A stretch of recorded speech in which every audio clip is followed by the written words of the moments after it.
સુરતની ઘટના બાદ વડોદરામાં પણ આરોગ્ય તંત્ર એક્શન મોડમાં આવી ચૂક્યું છે। સમાસાવલી વિસ્તારમાં હોટેલ અને રેસ્ટોરન્ટમાં ચેકિંગ હાથ ધરવામાં આવ્યું હતું અને આ દરમિયાન હરિઓમ કાઠિયાવાડી હોટલમાં દરોડા પાડતા ગંદકીના દ્રશ્યો સામે આવ્યા।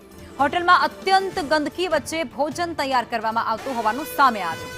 ફ્રીજમાં પણ ભારોભાર ગંદકી જોવા મળી, જ્યારે રો મટીરીયલના સ્ટોરેજમાં પણ ગંદકી જોવા મળી હતી। આ સમગ્ર સ્થિતિને પગલે આરોગ્ય વિભાગે હોટલ બંધ કરવાની હતી, જ્યાં સુધી હોટલમાં સંપૂર્ણ સ્વચ્છતા નહીં જાળવવામાં આવે ત્યાં સુધી આ હોટલ બંધ રાખવાનો આદેશ છે। સુરતમાં હોટલમાંથી ભોજન આરોગ્ય બાદ 4 વર્ષની બાળકીનું અહીંયા મોત થયું છે, ત્યારે આરોગ્ય તંત્રનો સપાટો, વડોદરા આરોગ્ય તંત્રનો સપાટો અહીંયા જોવા મળી રહ્યો છે અને હાલ જે રીતે આરોગ્ય તંત્રની જે ટીમો છે તે અહીંયા ચેકિંગ કરી રહી છે। જે આ સમાસાવલી રોડ ખાતે અહીંયા ચેકિંગ હાથ ધરાયું છે આરોગ્ય વિભાગની ટીમ દ્વારા। જે પ્રકારના અહીંયા વાનગી બનાવવામાં આવે છે તે ખરેખર ખાવા લાયક છે કે નહીં, આરોગ્ય લાયક છે કે નહીં, જે કઠોળ છે કે જે પણ મટીરિયલ યુઝ થાય છે તે ખરેખર આરોગ્ય લાયક છે કે નહીં, તેની હાલ અહીંયા ચેકિંગ અહીંયા હાથ ધરવામાં આવી રહ્યું છે આરોગ્ય વિભાગની ટીમ દ્વારા। અને PM ભાવસાર છે આરોગ્ય વિભાગના અહીંયા ફૂડ સેફ્ટી ઇન્સ્પેક્ટર। જે રીતે વસો સાહેબ, સુરતની ઘટના છે, ચેકિંગ તો આપણો વિભાગ કરતો પણ હોય છે, પરંતુ 3 દિવસ અહીંયા ચેકિંગના આદેશ સરકારે આપ્યા છે। હવે 3 દિવસ કયા પ્રકારની કાર્યવાહી? 3 દિવસ જે આદેશ મળે છે એ મુજબ વડોદરા શહેરના જે જુદા જુદા ઝોન છે, 4 ઝોન, એમાં આપણી ફૂડ સેફ્ટી ઓફિસરની 4 ટીમો કાર્યરત થઈ છે આજથી, અને તમામ રેસ્ટોરન્ટ, ફૂડ વેન્ડિંગ એસ્ટાબ્લિશમેન્ટના જે યુનિટો છે તેના પર આપણે તપાસ હાથ ધરી છે।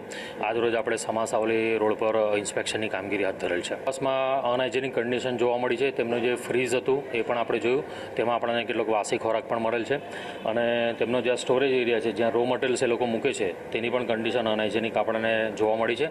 પણ એમને ત્યાંથી જે ફૂડ કલર, જે સિન્થેટિક ફૂડ કલર છે, જે ખાલી સ્વીટ અને એમાં જ વેલિડ હોય છે, એ મળેલ છે। હવે એ FBOને આપણે પૂછવાનું રહ્યું કે એ શેમાં યુઝ કરે છે।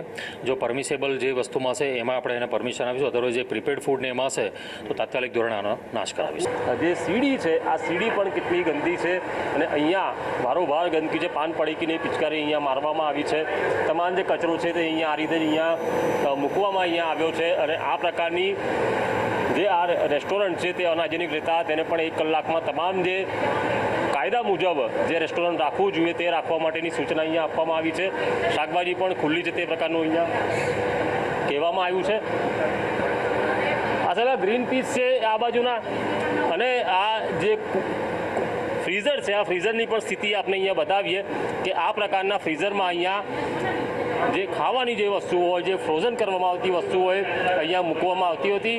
સાથે જ અહીંયા સૂચના અહીંયા આપવામાં આવી છે કે આ પ્રકારની નિષ્કાળજી રાખવામાં નહીં આવે, ફૂડ કલર ઉપયોગમાં ન કરવામાં આવે, અને કુલર હાલ અહીંયા જે પ્રકારની આની કન્ડિશન છે તે ખૂબ જ તેજ બતાવે છે કે આ કાઠિયાવાડી હોટલમાં કયા પ્રકારની વસ્તુ અહીંયા મળતી હશે।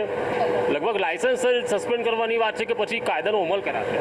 તેનું ઇમ્પ્રુવમેન્ટ નોટિસ આપવાની આપણે કાર્યવાહી હાથ ધરી છે, અને આજ રોજ એમનું રેસ્ટોરન્ટ આપણે બંધ કરાવેલ છે જ્યાં સુધી એમની પ્રોપર ક્લીનનેસ અને હાઇજીન કન્ડિશન મેન્ટેન હશે ત્યાં સુધી।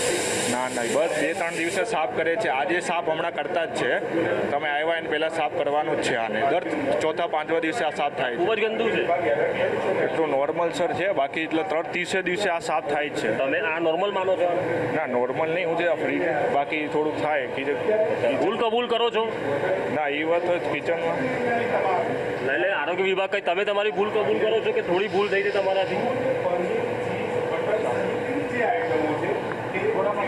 સંચાલક એવું કહી રહ્યા છે કે તેઓ રોજ સાફ કરે છે, પરંતુ જો રોજ સાફ કરતા હોય તો પછી આ પ્રકારની પરિસ્થિતિ કેમ હોય તે એક સવાલ છે।